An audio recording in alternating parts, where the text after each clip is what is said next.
Bonjour et bienvenue dans une nouvelle vidéo. Aujourd'hui, je voulais venir répondre à une question qui m'a été posée en privé sur Instagram. Une personne qui a eu le courage de me poser cette question-là.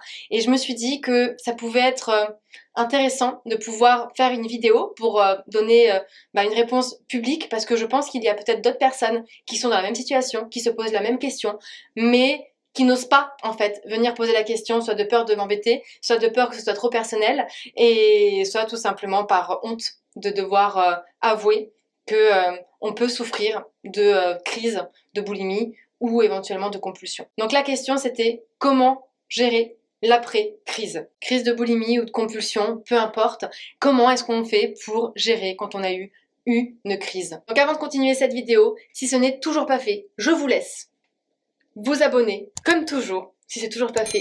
N'hésitez pas si vous êtes nouveau à peut-être parcourir la chaîne, voir s'il y a peut-être d'autres vidéos qui pourraient vous parler, vous aider.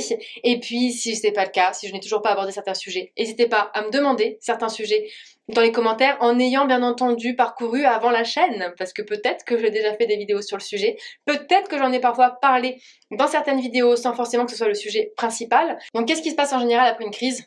Le plus souvent, déjà d'une, on a mal à l'estomac.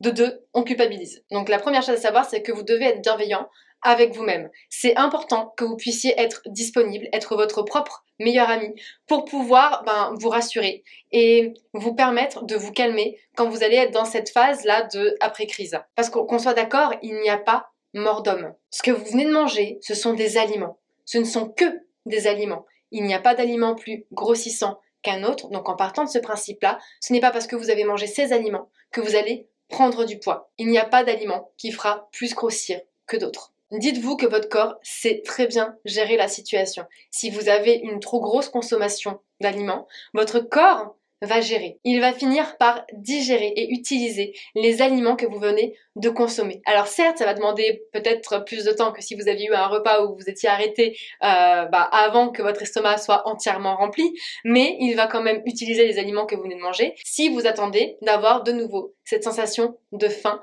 avant de remanger. Il n'y a pas de culpabilité et de honte à avoir parce que vous avez été trop loin, parce que vous avez mangé trop, parce que vous avez mal au ventre. La crise, en fait, si on met un peu cette histoire de crise de côté, ça signifie juste que là, vous avez mangé des aliments, vous en avez mangé dans de grosses quantités, peut-être pas si grosses que ça, finalement, parce que tout est une question de point de vue. Et là, votre estomac, les limites, la capacité de stockage de votre estomac est en train d'arriver à saturation. C'est typiquement ce qui pourrait arriver quand on va manger au restaurant, que l'on va tellement aimer ce qu'on est en train de manger, que là, on va manger peut-être parfois un peu plus que d'habitude, et on va avoir cette sensation de malaise au niveau de l'estomac. Lorsque ça vous arrive, je vous demanderai d'être attentif la prochaine fois, si ça vous arrive de nouveau, vous allez vous rendre compte que d'heure en heure, cette sensation va finir par s'estomper, au fur et à mesure en fait que la digestion est en train de se faire. Moi personnellement ça m'est déjà arrivé lorsque j'ai eu cette sensation là de trop plein au niveau de l'estomac, que ce soit après une crise ou après un dîner ou un repas trop copieux, de me faire cette réflexion, de me dire là je suis tellement mal que j'ai envie de vomir. Je sais qu'en vomissant je serai mieux au niveau de mon estomac, mais je me suis toujours interdit de prendre cette option pour pas que mon cerveau intègre que quand je mange trop, je peux vomir. Non, quand je mange trop, juste je prends le temps de me poser, de me mettre dans une position confortable et je prends du recul pour me dire que de toute façon, dans une heure, la sensation sera déjà moins désagréable que ça l'est actuellement. Parce que malheureusement, c'est souvent comme ça que ça peut déboucher sur de la boulimie vomitive en fait. Si malgré tout, vous souffrez de boulimie vomitive et que là, vous n'avez pas pu vous empêcher de devoir aller compenser après avoir fait cette crise ou après avoir trop mangé, ce que je vous conseille réellement, c'est de boire beaucoup après pour pouvoir vous hydrater. Parce que le fait de vomir, ça vous enlève pas mal déjà de vitamines, de minéraux, de nutriments dont vous avez besoin, mais ça vous déshydrate aussi beaucoup. Donc là, juste après la crise, la priorité, c'est de boire pour compenser la déshydratation qui pourrait éventuellement y avoir. Mais dites-vous que c'est pas parce que vous avez peut-être déjà entamé un travail sur votre comportement alimentaire, grâce aux vidéos ou grâce à un accompagnement, que parce que vous avez fait une crise, vous êtes revenu en arrière. Au contraire, ces crises, elles sont là pour vous apprendre quelque chose. Ces crises, elles sont là pour vous apprendre que peut-être que vous étiez quand même, mine de rien, un peu dans la restriction au dernier repas. Et que c'est pour ça que là, vous avez été dans une phase de compensation, que vous avez assimilé à une crise. Alors qu'au final, en soi, c'était pas réellement une crise, c'est juste que votre corps a compensé ce que vous vous êtes privé juste avant.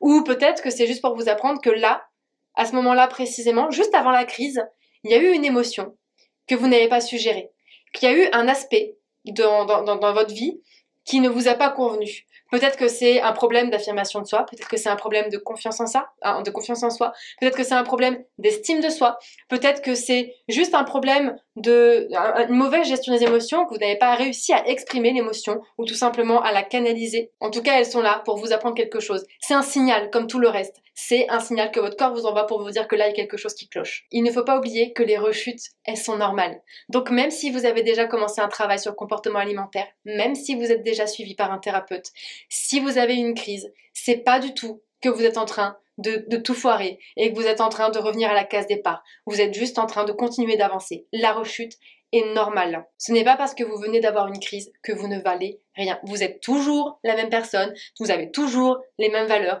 C'est juste que là, ça a été plus fort que vous. Votre corps a pris le dessus, il a essayé de se faire entendre. Donc le but, c'est d'essayer de comprendre qu'est-ce qu'il a voulu vous faire entendre et qu'est-ce qu'il a voulu vous faire comprendre.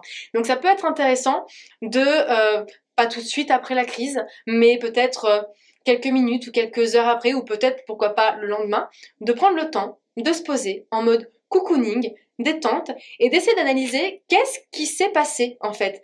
Qu'est-ce qui s'est passé avant la crise, peut-être quelques heures avant, qu'est-ce qui nous est passé comme pensée dans la tête, qu'est-ce qu'on a pu ressentir comme émotion avant la crise, pendant la crise, après la crise, c'est aussi très important, et d'essayer d'observer qu'est-ce qui a pu se passer pendant la crise. Est-ce que vous vous rappelez de ce que vous avez mangé, des différents types d'aliments que vous avez mangés, de la quantité que vous avez ingurgité, juste en prenant du recul et en observant pour essayer de comprendre tout simplement le message que votre corps a voulu vous envoyer. Et une fois que vous avez pu observer, que vous avez pris des notes un petit peu sur tout ça, le but ça va être d'essayer d'analyser comment est-ce que vous pourriez faire pour que les choses s'arrangent. Donc systématiquement, la première chose à faire dans chacun de ces cas, c'est de consulter un psychologue. Au pire des cas, si vous ne souhaitez pas consulter un psychologue, d'aller au moins en parler à votre médecin, qui saura peut-être vous orienter, peut-être vers un psychologue qu'il connaît, qui recommande. Mais ça va être très important d'en parler soit à votre médecin, soit à un psychologue, à un psychiatre ou éventuellement à une diététicienne. Je vous conseille principalement des diététiciennes spécialisées dans le trouble du comportement alimentaire, parce que sinon ça risque d'être un petit peu plus compliqué. Et ce thérapeute pourra éventuellement voir avec vous quels sont les points que vous devez travailler pour éviter que ces crises ne deviennent trop fréquentes et puis qu'elles puissent au fur et à mesure diminuer, voire disparaître. Peut-être que vous devrez travailler exclusivement autour de ces crises. Peut-être qu'il y a du travail à faire en parallèle sur certains de vos comportements alimentaires et sur de la restriction qui viendront en fait évincer tout naturellement ces crises sans forcément avoir besoin de travailler sur elles en tant que telle. Voilà pour la vidéo d'aujourd'hui. J'espère vraiment beaucoup que cette vidéo aura pu aider certaines personnes d'entre vous qui souffrent de certaines de ces crises, qui souffrent d'un mal-être du fait d'avoir parfois trop mangé. Et puis en attendant qu'on se revoie demain dans une nouvelle vidéo, je vous laisse comme d'habitude liker celle-ci, la partager, vous abonner si c'est toujours pas fait. Et puis si jamais vous avez selon vous des compléments d'informations à rajouter, c'est en commentaire sous la vidéo. Pour les questions, pareil, en évitant de trop personnaliser pour que je puisse éventuellement y répondre en vidéo pour aider le plus de monde possible parce que je n'ai pas le temps de pouvoir vous répondre de manière personnalisée et j'espère que vous le comprendrez. Et puis moi je vous dis à demain.